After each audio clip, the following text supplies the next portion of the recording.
Buenas, bienvenidos a un nuevo programa de Estado de SATS. Hoy tenemos una conversación muy especial con la madre de Ariel Ruiz Urquiola, Isabel, y con Ariel sobre incidentes que ocurrieron durante su huelga y sobre todo quisiéramos tocar la parte humana que se vive en situaciones extremas como la que ellos han vivido como familia, ¿no?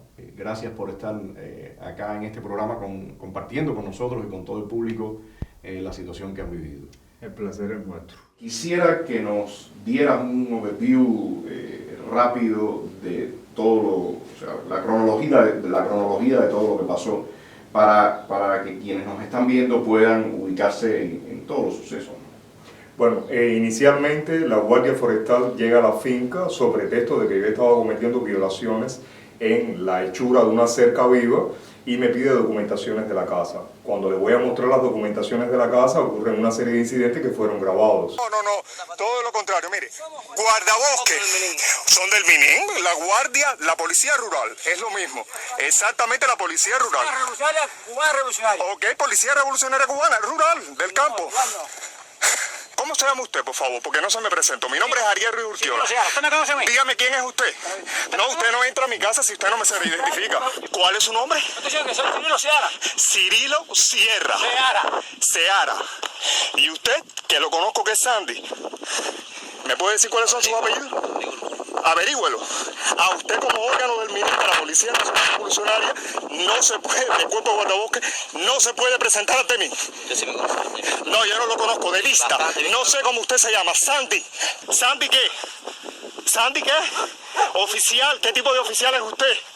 La policía sube ese mismo día, me prende, me lleva a los calabozos de Viñales y ahí yo permanezco durante aproximadamente 5 días incomunicado y yo decido hacer desde el primer momento una huelga de hambre y de sed porque estaba en desacuerdo con que me hubieran metido preso y con los sucesos que habían ocurrido y me llevan al juicio. El juicio se desarrolla, el tribunal decide sancionarme a 1 año de privación de libertad, lo cual evidentemente estaba consensuado desde el primer momento con la seguridad del Estado, el brazo legal de la policía, que es la Fiscalía, y la propia policía. De ahí me conducen ese mismo día hacia los calabozos de la central provincial de la Policía Nacional Revolucionaria en Pinar del Río, que se llama Hérrima, y allí estoy en los calabozos por un lapso de 3 días en los cuales ellos se dan cuenta de que es inconsistente tenerme a mí porque ya yo había sido juzgado en un juicio sumario y me llevan hacia la prisión de Kilo 5, el depósito. Supuestamente en ese depósito se hace una clasificación y de ahí yo voy a preventiva. Y en preventiva estoy todo un tiempo en el cual debe haber ocurrido el proceso de apelación que había hecho mi familia, proceso de apelación que es fallido, y entonces se decide conducirme por la cantidad temporal de tiempo que yo tenía hacia un campamento de trabajo. Yo tengo una primera visita con mi hermana y entonces detecto que hay irregularidades en el tratamiento médico de ella que ha producido una expansión tumoral en el órgano centinela de ella, que es piel, y entonces dada la injusticia de mi caso, dado el hecho de estar en un campamento de trabajo sin trabajo y dado que mi hermana estaba en una situación crítica de salud, decido hacer una segunda huelga de hambre y de sed en este proceso con el objetivo de obtener mi libertad o de liberarme. A los pocos días de estar en este campamento en huelga, me deciden trasladar hacia Kilo 5, nuevamente retornar hacia la prisión de Kilo 5, donde me llevan directamente a los calabozos de Kilo 5. Los calabozos de Kilo 5 también tienen una permanencia de varios días y al ver que yo tenía una posición férrea en mi huelga de hambre y de sed y particularmente la insistencia de que fuera de sed, supuestamente se empieza a deteriorar la salud y de ahí me conducen a un hospital, a la sala K, que es la sala de reos del Hospital Provincial de Pinar del Río, Abel Santa María. En esa sala paso todo el resto del tiempo, de huelga de hambre y de sed, donde ocurren una serie de sucesos y donde finalmente se me comunica mi carta de libertad a través de una licencia extrapenal. Ya Ariel llevaba 6 días en huelga de hambre y sed en el momento que lo llevan a juicio. Usted es el primer momento que lo ve después de que Ariel es arrestado. ¿Cuál es su impresión de ese? Estaba la calle llena de personas, de policías, como si hubiera sido una cosa... Un gran juicio. Un gran juicio. Cuando ya nos fuimos a sentar, prácticamente que aquella sala estaba llena de personas muy mayores, con sus celulares encendidos, que incluso a dos les sonó, y salieron en medio del juicio, lo que quiere decir que eran individuos que no tenían nada que ver con el juicio, estaban allí como de relleno, y muchos amigos se quedaron afuera sin poder entrar porque ya no había asiento. Como que el fiscal ya tenía todo el veredicto preparado, como lo que ya iba a suceder. Y la impresión que me daba a mí era que como que presionaba, cada vez que hacía alguna intervención, como que estaba presionando a la jueza. Los dos guardabosques que acusaban a Ariel, como un verso que dijeron, que prácticamente era una cosa que se habían aprendido de memoria. ¿El abogado tuvo menos de 24 horas en lo que fue contratado a que fue al juicio? Yo creo que sí, que fue menos de 24 horas. Ok. ¿Y usted nunca tuvo contacto, ustedes con ellos antes del juicio? Yo estaba en la montaña, o mi hermana estaba acá, y un amigo fue que fue a hacer la contratación del abogado, porque tenía que ser de Pinar del Río. ¿Y Ariel había Era tenido nuestro contacto abogado. con el abogado? No, nunca. Tampoco. Ariel no sabía nada. Yo no sabía ni tan siquiera que yo venía para un juicio. Yo no tenía fuerza para poder estar en IESTAS y hacer mi declaración, y constantemente me tenían que traer agua para yo poder declarar, y yo declaré enérgicamente delante de todo aquel tribunal mal armado de personas discapacitadas profesionalmente y con una absoluta direccionalidad a juzgarme y a penalizarme desde el primer momento. Incluso el abogado, que creo que fue el papel principal que pudo hacer en ese juicio, por cuanto él me dice a mí: apenas he podido leer tu expediente momentos antes del juicio, no te conozco, lo único que te pido es que te comportes como creo que eres, por lo poco que he podido ver en este ambiente que hay, que es un ambiente muy raro para mí. Después de este momento, bueno, ya tú eres trasladado, Ariel, a la cárcel. Al depósito de la prisión Kilo 5. ¿Cuál es la interacción que tú tienes con tu madre? ¿Puedes volverla a ver? ¿Hay alguna visita? ¿A usted se le da alguna información de Ariel? ¿Puede hablar por teléfono? Iban a ser 10 días prácticamente, entonces le dan una visita de aseo, y ella viene a verme con el amigo mío de Palma Soriano, a traerme comida, a hablar conmigo por primera vez desde que había sido detenido el 3 de mayo. Que me avisaron tardísimo, que el que me permitió verlo me dijo 5 minutos. Fueron 5 minutos. Sí. 5 minutos. Yo y me imagino que supervisados también, ¿no? Estaba afuera. En esos días, todo este proceso me impresionó. Siempre me ponía un poquito fuera de sí las llamadas telefónicas, porque eran desconocidos. Claro, en los desconocidos estaban amistades que hice por teléfono, por ejemplo, con Yolanda Huelga de Radio Martí, que me decía, ¿no? Me informaba, porque como yo estaba en la montaña, yo estaba alejada de la ciudad, no sabía lo que se estaba haciendo por acá, por la liberación de Ariel, y eso me daba mucha fuerza. Pero también habían otras llamadas que me entraban de desconocidos, que cuando yo decía, pero dígame, nunca me dijo quién era, y una vez mandé a investigar por el programa de Texas, y me dieron un nombre, un apellido y una dirección que no existía, por supuesto. Que lógicamente eso pensé yo que era de la seguridad, que no sé lo que perseguían con eso. En cuanto a situaciones de peligro hacia tu persona, o de amenazas, o de hostigamiento. Con los demás reos, el grueso de mis relaciones fueron excelentes, excepto en 3 momentos en los que ocurrieron incidentes verdaderamente desagradables, 2 de ellos con peligro para mi vida, pero prefiero dejarlos en lenguaje figurado. En su vivencia, ¿cuál fue el momento más difícil en toda esta situación? Creo que fue cuando fui a Kilo 5, a la parte ya de la dirección de la prisión, que solicité ver a Ariel, y me atendió el director de la prisión, el oficial que atendía a Ariel en este caso ya en la huelga, un señor que dijo ser médico de él, una psicóloga, una muchacha joven, y otro señor más que creo que era médico también. Ya Ariel estaba muy flaco, pero se veía muy fuerte. O sea, todavía en ese momento estaba en huelga de hambre y Sí, aproximadamente ya. ¿cuántos días llevaba? Ya, 6 días. ya él hacía 6 seis- días. ya él hacía 6 días que estaba en la huelga. Él no me dijo en ningún momento por qué motivo específico, él ya incluso habiendo estado en la granja para trabajar, él tomaba esa decisión. Me repitió varias veces la palabra libertad. Me explicó el lugar y todo donde él quería que fuera enterrado si ocurría lo peor. Yo ante aquella situación me puse muy mal, pero era su decisión.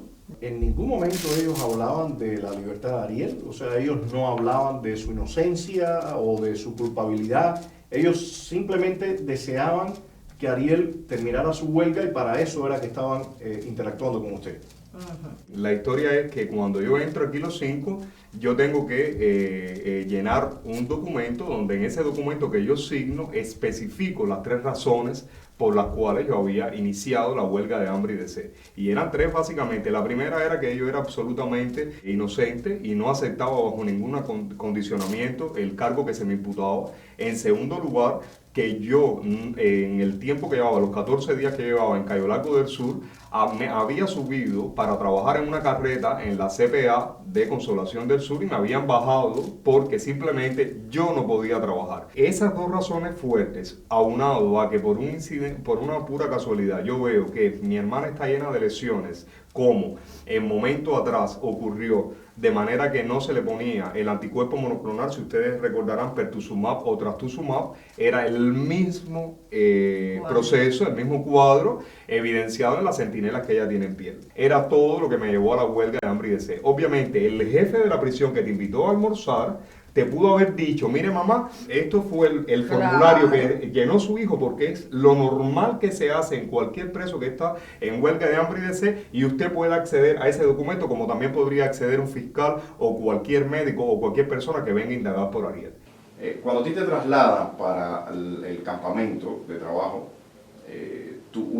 la queja principal tuya en este lugar es que no te dejan ir a realizar ese supuesto trabajo para el que había sido trasladado. Durante muchos años los presos políticos se han negado al trabajo.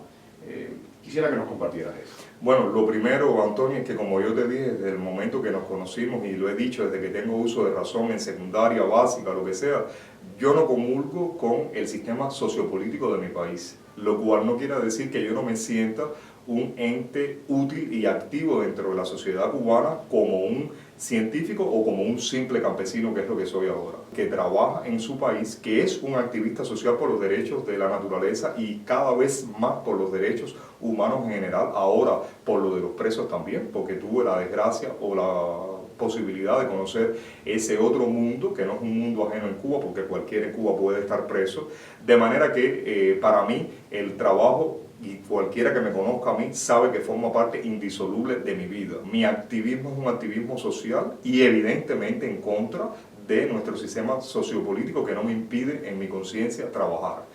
Y en adición te podría decir que el hecho de poder yo trabajar en este campamento era la única posibilidad que yo tenía de poder llamar por teléfono. Que ese derecho de un reo en Cuba de poder tener acceso a un teléfono 2 veces a la semana es falso, al menos en ese campamento de trabajo. Nunca podías tener acceso a teléfono, excepto si tú salías afuera a trabajar. ¿Ves en todos esos escenarios que el régimen, a través de sus voceros, sus personeros, te hace saber que tú estás completamente en sus manos? ¿Sientes tú esa sensación? Absolutamente. De hecho, en el proceso de la huelga de hambre y de sed, yo le pido al jefe en ese momento del área 2 de la prisión de Kilo 5 que por favor no me saquen más, que no me molesten más, que no me saquen del calabozo, que yo no les he pedido a ellos ni asistencia médica, no les he pedido nada, lo único que les pido es que no me saquen más del calabozo. Porque constantemente venía o una comisión médica militar, psicólogos, psiquiatras, clínicos, o venía la propia policía, en fin, toda serie de acciones formando parte de un show premeditado para que yo abandonara algo que era decisión propia, y le pido que no me saquen más. En una de esas tantas es para reunirme con el fiscal provincial, así se hizo saber él, el fiscal provincial de Pinar del Río. Me dice, usted sabe que usted está cometiendo una indisciplina muy grave y que su condena se puede duplicar e incluso puede aumentar el número de años a más de 2 años por la indisciplina grave que usted está haciendo. ¿Cuáles son las causas que han llevado a un semejante acto que puede ser hasta considerado irracional desde el punto de vista médico? Y entonces yo le digo, yo con usted no tengo nada que dialogar, vaya a ver al jefe de la prisión, al teniente coronel Rodolfo, y que le muestre el documento que yo signé, porque así me lo exigieron, donde yo pusiera las causas, que fueron 3 por las que yo llegué a esto. Y entonces él me dice, porque no quieres dialogar conmigo. Yo lo miré fijamente y él se dio cuenta de que ahí no había posible diálogo, y entonces me dijo, mira, y tampoco me puedes firmar aquí que yo me acabo de entrevistar contigo. Yo lo leo y veo que está lo que yo dije, no lo que él dijo. Lo firmé y me fui. Hace apenas una semana se lanzó un documento firmado por un amplio grupo de opositores y grupos acá dentro de la isla, y después también apoyado por la mayoría o casi la totalidad de grupos de presos políticos que están en el exilio, llamando la atención sobre el presidio político en Cuba. Desde tu experiencia, ¿crees que la comunidad internacional está brindando poca atención y visibilidad a lo que está ocurriendo en las cárceles cubanas?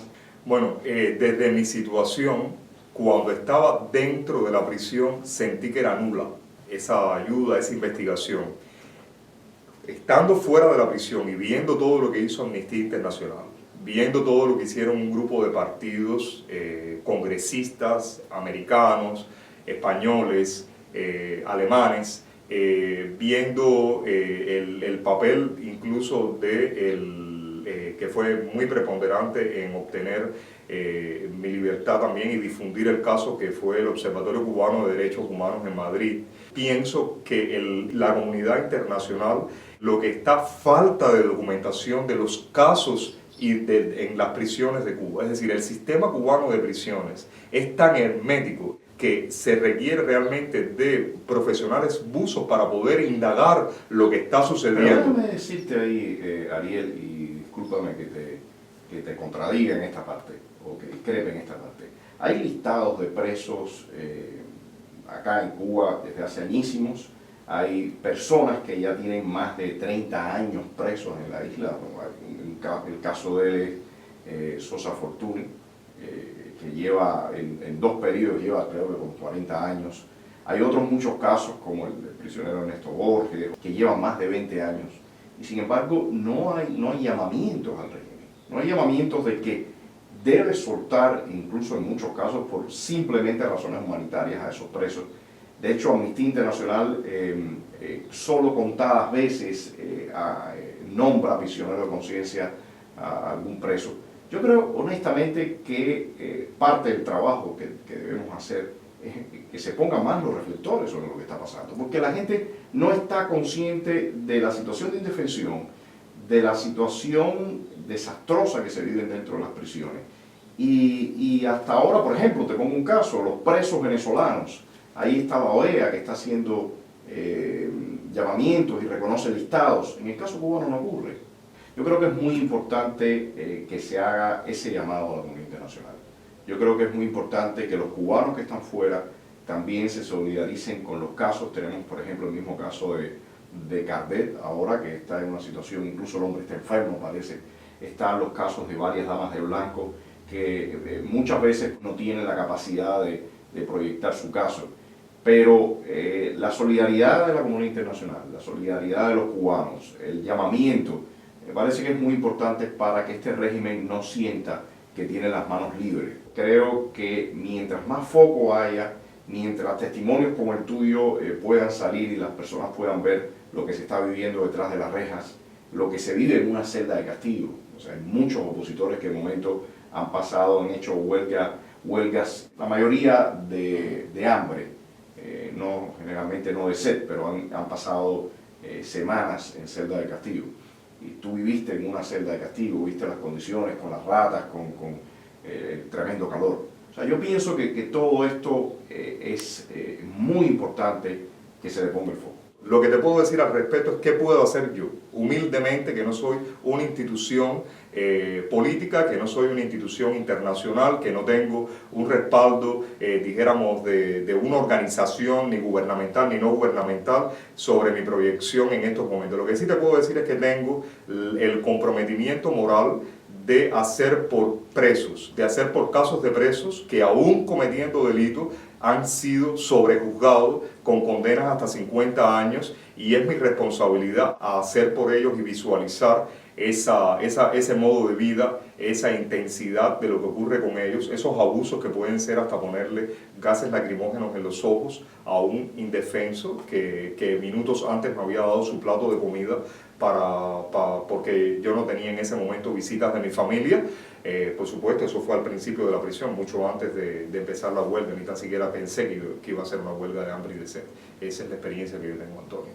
El tema de las huelgas de hambre, es un tema bastante polémico, porque sí, muchas personas están opuestas a que un ser humano atente contra su propia vida.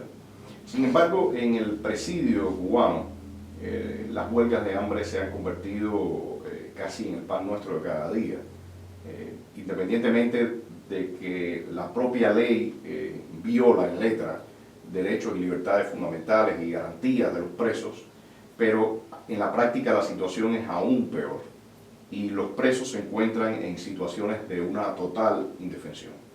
Yo creo que ese, desde mi punto de vista, es uno de los motivos que ha hecho que las huelgas de hambre se hayan convertido en este punto fijo. ¿Por qué te sientes tú obligado a optar por ese mecanismo?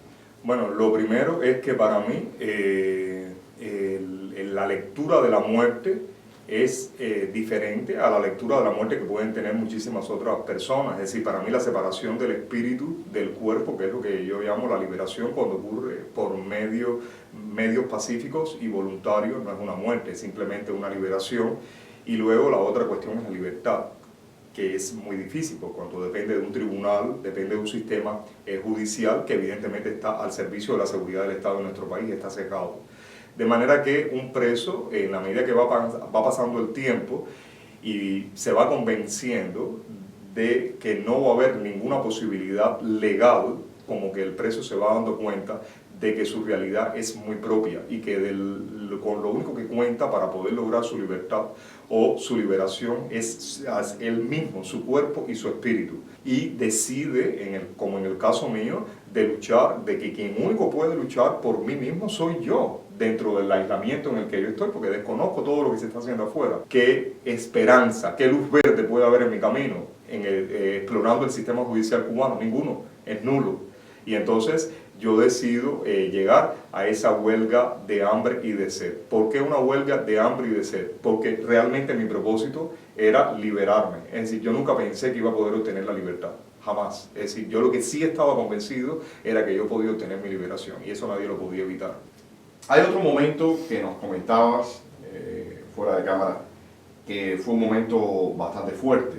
Sí, realmente el único momento en que me sentí probablemente empequeñecido, más bien no empequeñecido, sino con vergüenza de lo que estaba haciendo, era que evidentemente yo llevaba ya 6 días sin bañarme, sin cepillarme los dientes, y evidentemente no podía tener el olor que normalmente puede tener un ser humano cuando está en condiciones higiénicas y de libertad.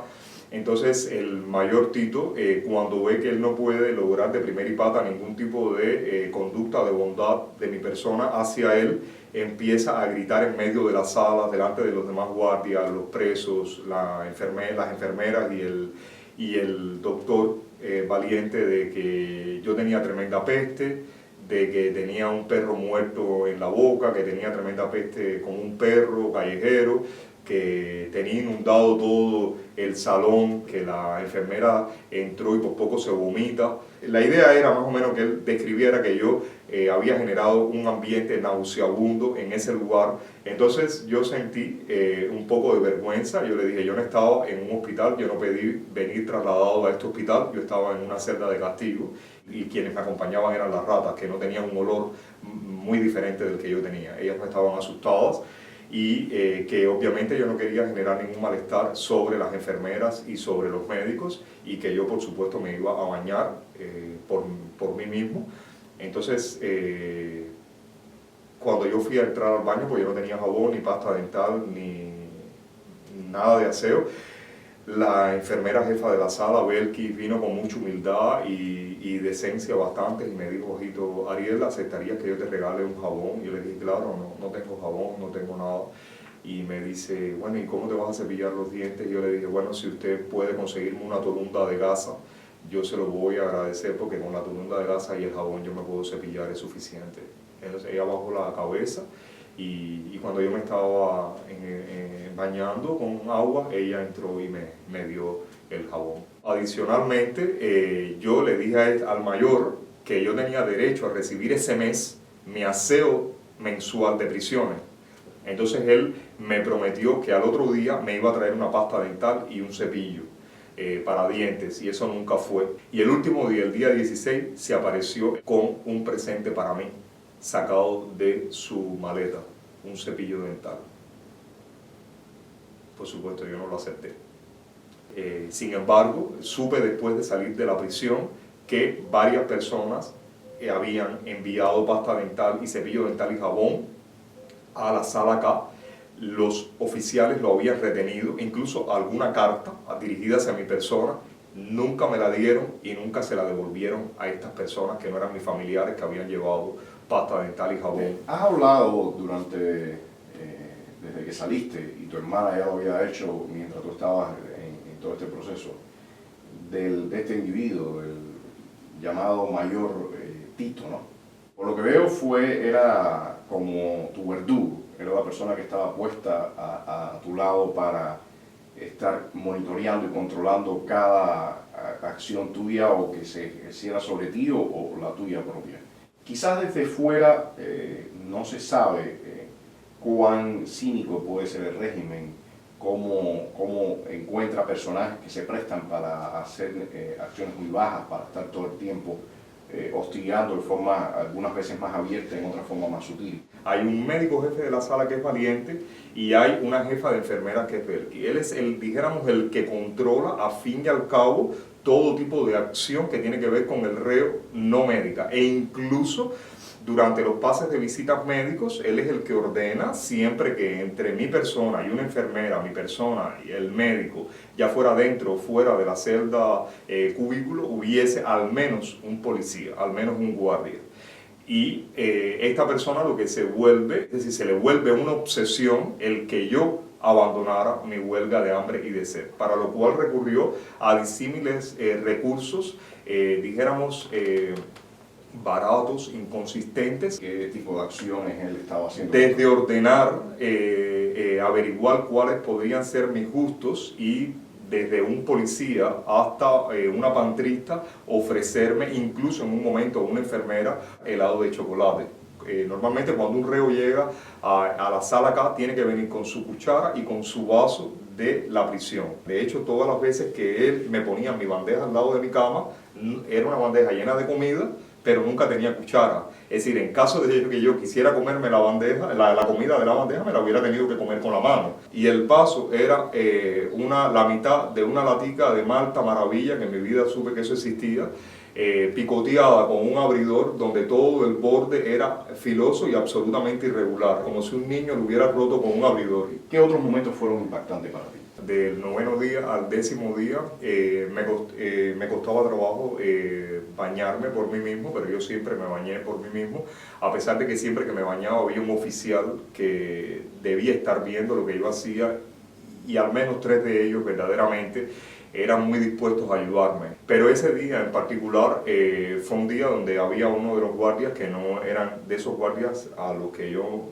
dejaba de alguna manera acceder a mí, y entonces ese hombre, que era un hombre mayor, era un hombre que desde lejos siempre me veía y veía cómo era mi evolución, siempre me decía tras la reja, me decía, muchacho, resiste pero toma agua, porque no vas a aguantar y vas a regresar. Y entonces ese día en particular él sacó las manos, me dijo, échate para acá, no tengas ningún tipo de pena conmigo, de complejo. Y entonces él me aguantó con una mano porque verdaderamente estaba flojo, yo me aguanté a la reja y él me ayudó a vestirme. Ariel, dentro de todo ese proceso que viviste, ¿por qué ellos no te permitían acceder a tu hermana? ¿Qué ocurría? ¿Qué justificación te daban para que tú no pudieras tener el más mínimo contacto ni con tu hermana ni con tu madre? ¿Qué justificación daban ellos? En todo momento había un aislamiento bastante hermético, bastante bien logrado. Yo estando en la sala acá, en el Hospital Abel Santa María, mi cubículo era el más próximo a la entrada principal del lobby de la sala. Y en 2 momentos yo oí la voz de mi hermana, por supuesto, esa es una voz que yo podría reconocer entre todas las voces de los seres humanos de este planeta, donde ella exigía verme. Y entonces mi reacción fue en algún momento gritarle, todavía estoy consciente. Y en otro momento mi hermana grita a través de la endija de la puerta. ¡Ari, está bien! Sí, pide asistencia religiosa. Tiene que pedirla. Le pido, ¿no?, al mayor Tito que me diera asistencia religiosa, me dice que no me la va a dar y es cuando yo le grito que me dé asistencia religiosa, que estaba violando mis derechos humanos y que él era un ignorante. Se lo digo 2 veces repetida, de hecho vienen todos los policías arriba de mí, yo estaba dentro de mi celda como para entrar, para callarme. Y él me dice, mañana lo que te voy a traer es a la fiscalía para hacerte otra denuncia por desacato y vas a jalar otros 2 años más por haberme faltado de respeto dentro de la sala y delante de todo el mundo, porque aquí sí hay testigos que pueden decir que tú me has faltado de respeto. Entonces, ese mismo día, él viene, me trae un papel para que yo solicitara por escrito la asistencia religiosa. En la medida que yo lo voy haciendo, él me dice, tú puedes escribir todo lo que te dé la gana ahí, que nada de esto va a proceder porque tú estás en indisciplina grave y lo único que tú mereces en esa indisciplina es aumentarte la condena que tú tienes. A ti no te van a dar ninguna asistencia religiosa. Y al otro día estaba el obispo de Pinar del Río, Serpa, nunca me persuadió para que yo dejara mi forma de lucha, la que él consideraba que era genuina y muy bien fundamentada, porque recuerdo que en un momento me miró a los ojos y me dijo, tú no mientes, tú eres inocente. Y entonces fue una conversación bastante fluida, pero en todo momento fue tratando de decirme, yo confío en ti. Esto es una locura, así. ¿Cuáles fueron los hechos que más te impactaron? ¿Que ocurrieran contigo o que ocurrieran también con otro reo o otra situación que tú hayas visto? Uno de los que más me impactó fue el hecho de cuando, avanzados los 15 días de la huelga de hambre y de sed, yo insistía en valerme por mí mismo. Ya me costaba trabajo caminar con el equipo de suero. Normalmente los presos, cuando están en la sala acá del hospital provincial para ser conducidos ante las enfermeras o los médicos fuera de sus cubículos, celdas, deben de esposársele las manos. En el caso mío no se hacía porque evidentemente yo estaba en un estado, dijéramos, de salud que no era ideal y en el cual yo no tendría ningún tipo de fuerza para hacer un acto violento. Pero del 9º día al 10º día, particularmente ese día, me deciden esposar porque el mayor Tito quería conducirme en un sillón de ruedas, el cual yo había rechazado por otros motivos, y yo me hacía valer por mí mismo aunque el mundo me diera vueltas o la cabeza me diera vueltas. Y entonces él, como medida de represalia, coge las esposas, me esposa las manos al equipo de suero que yo llevaba y yo empiezo a caminar. En ese momento que yo empiezo a caminar, él me ala por la camisa para sentarme en el sillón de ruedas. Pero yo evidentemente todavía tenía fuerza física y me aferro al equipo de suero y sigo caminando con mi equipo de suero y con las esposas. Evidentemente fue un espectáculo muy desagradable para todos los que lo estaban presenciando, los reos de los otros cubículos y los propios policías, porque decían, esto es demasiado. Yo iba caminando, ese era un pasillo largo hasta llegar a la oficina de los médicos, y los reos que estaban también por problemas médicos sacan las manos, pero sacan las manos para ayudarme a caminar, porque ellos sentían pena, para que yo no me cayera. Y entonces la policía, el mayor Tito en particular, Ya llegando a la oficina de los médicos me dice que debo de caminar del otro lado porque los reos podían hacerme daño con las manos. Pero a la postre, esos hombres lo único que habían hecho era aguantarme para que yo no me cayera. Y me iban pasando de mano en mano. ¿Qué fue lo que te sostuvo? ¿Cuáles fueron los mecanismos mentales o las imágenes que tuviste o los paradigmas que tú tuviste para poderte mantener en esa posición fuerte que habías asumido?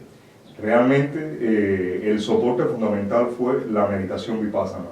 Eso me mantuvo la mayor parte del tiempo ecuánime, y en pocos momentos que tuve, dijéramos que ante una determinada flaqueza, porque obviamente las tiene todo huelguista en su momento, por más meditación que pueda hacer, tuve un soporte de imágenes que había construido de una persona que en mi vida he visto en una fotografía cercana, porque no la tengo, no recuerdo ni tan siquiera si el libro lo tiene cómo llegó la noche, pero sí tenía constantemente la imagen. ¿Cómo llegó la noche de Uber Mato? Cómo llegó la noche del maestro normalista Uber Mato, pero sí tenía reconstruidas muchas imágenes desde la campiña cubana en Granma hasta lo que sufrió ese hombre en prisiones, y siempre decía: lo que te está sucediendo, Ariel, es absolutamente nada al lado de lo que ese hombre sufrió y lo soportó.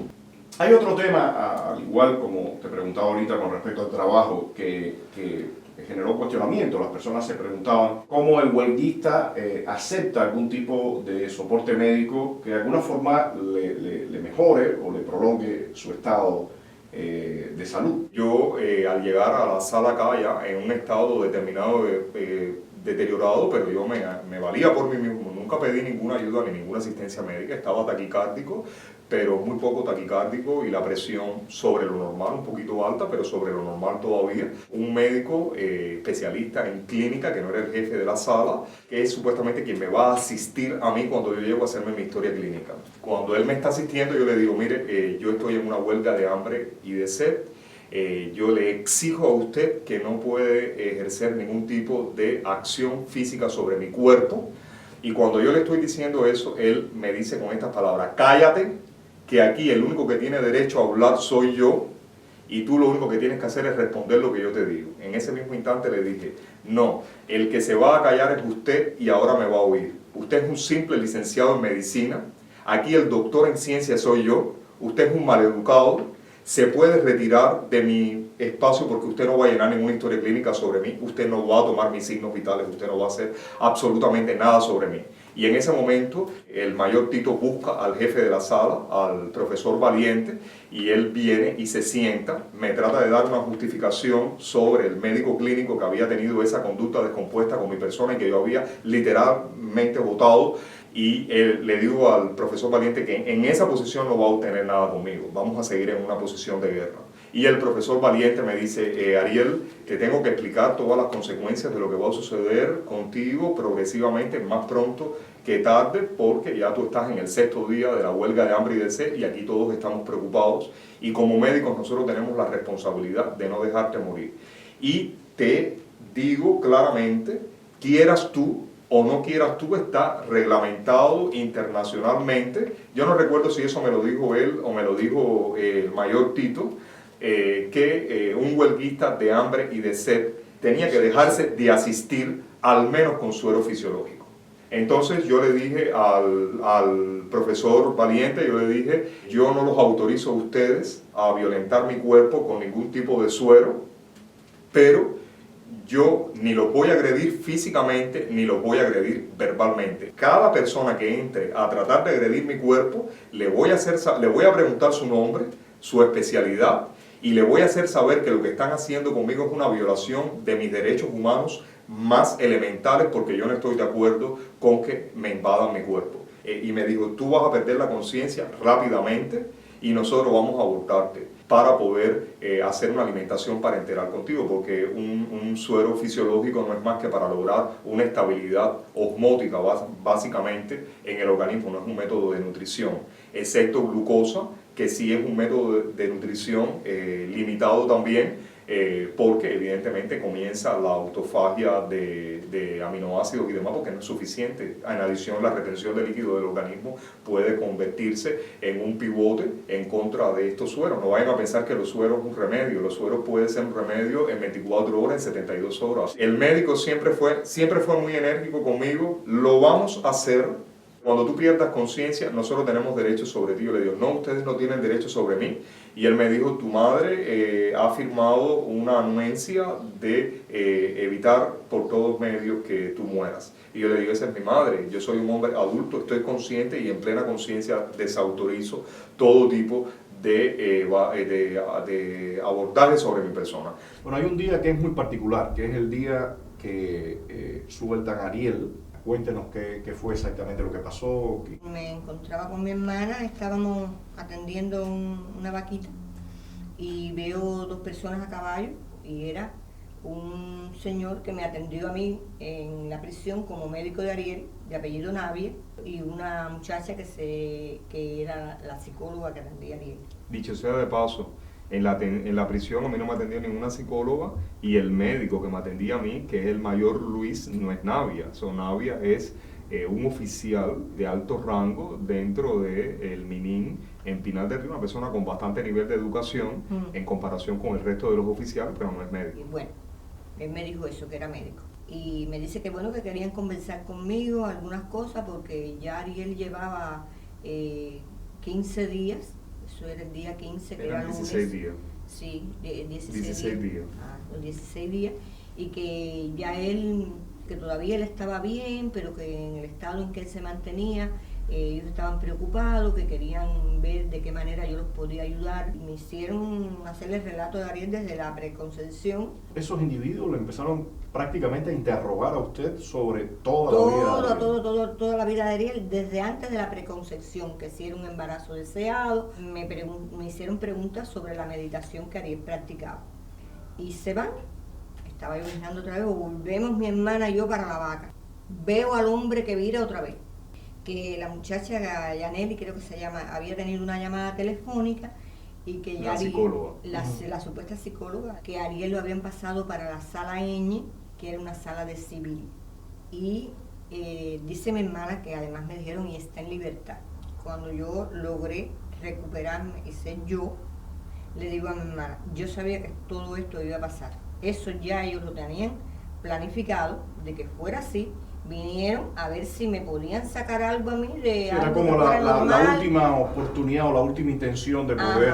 Porque a ese entonces a mí no me habían comunicado mi licencia extrapenal. A todas estas, yo lo único que atinaba era decirle a Mayra, ve, coge tu celular y llama a Omi. Ese día mi hermana había estado y se había ido a las 4 de la tarde del hospital para pedir el parte médico sobre mi persona.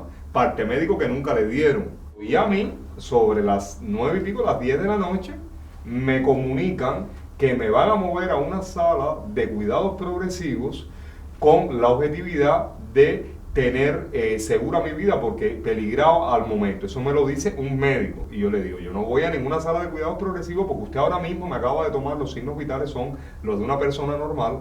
Yo me siento extraordinariamente bien atendido por la enfermera y yo no les he pedido a ustedes ningún tipo de cuidado sobre mi salud. Yo estoy aquí bajo mi responsabilidad y siempre le he advertido a cada médico que ha venido para acá que lo que hagan conmigo por vía parenteral es absolutamente en desacuerdo con mi decisión y que todo lo que hagan es una violación sobre mi cuerpo. Entonces, cuando ese médico ve que no puede ejercer influencia sobre mí, los oficiales, con el mayor Tito, que es el jefe por la parte militar de la sala, trata de abordarme, se vienen acercando a mí, yo les digo, ¿qué vas a hacer conmigo? ¿Van a abusar nuevamente de mis derechos humanos? ¿Vas a abusar físicamente de mí? De aquí yo no salgo.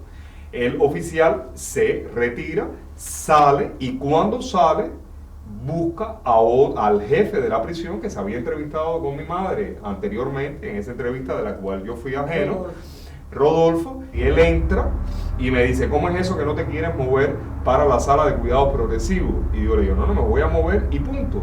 Y entonces dice, entonces te llevamos para la prisión. Y yo le digo, pues vamos para la prisión desde donde yo nunca debía haber salido, porque yo no les pedí a ustedes ningún tipo de prebenda ni ninguna asistencia médica sobre mi persona. Y entonces él, cuando ve mi reacción, me dice, es que tú estás libre a partir de este momento, te han otorgado una licencia extrapenal. Y yo le digo, yo, una licencia extrapenal, porque yo no he cometido ningún delito. Y entonces la mayor toma la palabra y me dice, sí, Ariel, tienes una libertad a través de esta licencia extrapenal y esta libertad te exime de antecedentes penales. Y entonces digo, entonces, si se vuelve a fabricar otro delito en mi contra, yo ante los tribunales rezo como un preso primario. Y ella me dice sí, porque eso era para mí muy importante, porque yo no cometí delito, ni tampoco pueden aparecer antecedentes penales. Con esto el Estado cubano lo único que gana es indignación en la gente que hemos sido revolucionarias, militantes del partido.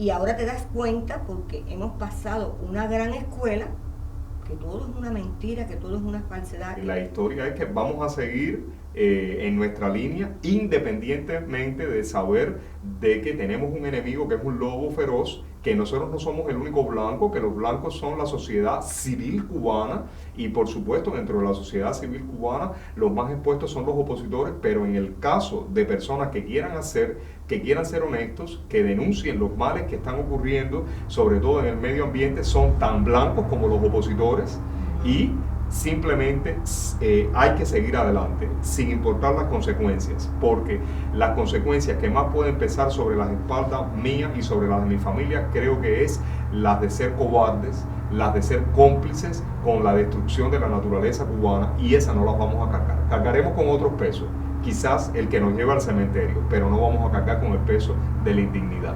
Ese no vamos a cargar. Bueno, yo les agradezco a ustedes realmente el haber venido, haber compartido estas experiencias, sobre todo a ustedes, Isabel.